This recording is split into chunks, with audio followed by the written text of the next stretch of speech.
চীনের মহাপ্রাচীর কি ইয়াজুজ মাজুজের দেয়াল?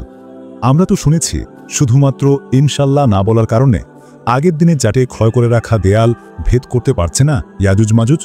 এটা কি সত্যি? ইয়াজুজ মাজুজ আসলে কারা? এরা যদি থেকেই থাকে তাহলে এখন এরা পৃথিবীর কোথায় রয়েছে? আধুনিক বিজ্ঞান কি এদের সন্ধান পেয়েছে? ইয়াজুজ মাজুজ নিয়ে এমন কিছু জানতে পারবেন যা শুনলে আপনার গা শিউরে উঠবে।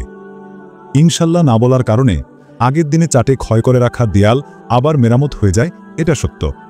হাদিসে এসেছে ইয়াজুজ মাজুজ প্রতিদিন দেয়াল খনন করতে থাকে। যখন তা প্রায় ভেঙে পড়ার অবস্থায় চলে আসে তখন তাদের নেতা বলে, আজ থাক, কাল এসে বাকি অংশ খনন করে ফেলব। কিন্তু আল্লাহ রাতে তাদের খনন করা অংশ পুনরায় পূর্ণ করে দেন। সহিহ মুসলিম হাদিস নং 2901।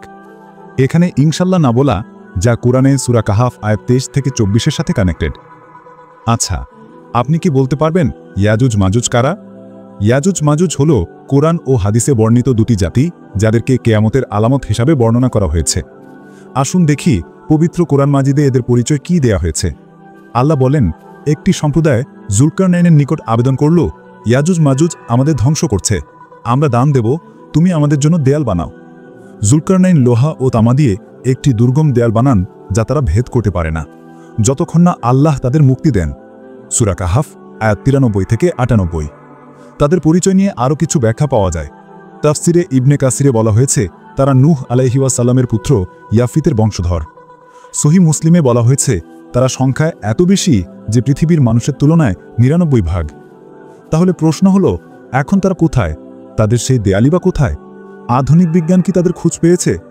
কেউ বলেন তাদের দেয়ালটি তুর্কি রাশিয়ান সীমান্ত কাকেশস, কোনো বিজ্ঞানী বলেন মধ্য এশিয়ার পর্বত, আবার কোনো বিজ্ঞানী তো বলেন গ্রেট ওয়াল অফ চায়না, অর্থাৎ চীনের মহাপ্রাচীরই হল বাদশাহ জুলকারনাইনের দেয়াল। তবে এগুলোর কোনো প্রমাণ পাওয়া যায়নি। বন্ধুরা, ইয়াজুজ ও মাজুজ কেয়ামতের একটি বড় আলামত। এ জাতিদ্বয় এতই ভয়ঙ্কর যে তারা যখন মুক্তি পাবে, যেই পথ দিয়ে যাবে সেই পথের সকল নদীনালার পানি মুহূর্তে শেষ করে ফেলবে। এমনভাবে শেষ করবে যে সমুদ্র ও নদীনালা থেকে ধুলা উঠতে থাকবে। তাই একজন মুসলমান হিসাবে ইয়াজুজ মাজুজের উপর বিশ্বাস করা আমাদের ঈমানি দায়িত্ব। তো বন্ধুরা, আপনাদের কাছে ভিডিওটি কেমন লেগেছে কমেন্টে জানাবেন। ভিডিওটিতে লাইক দিয়ে চ্যানেলটি সাবস্ক্রাইব করে দিবেন। দেখা হবে পরবর্তী কোনো ভিডিওতে। আল্লাহ হাফেজ।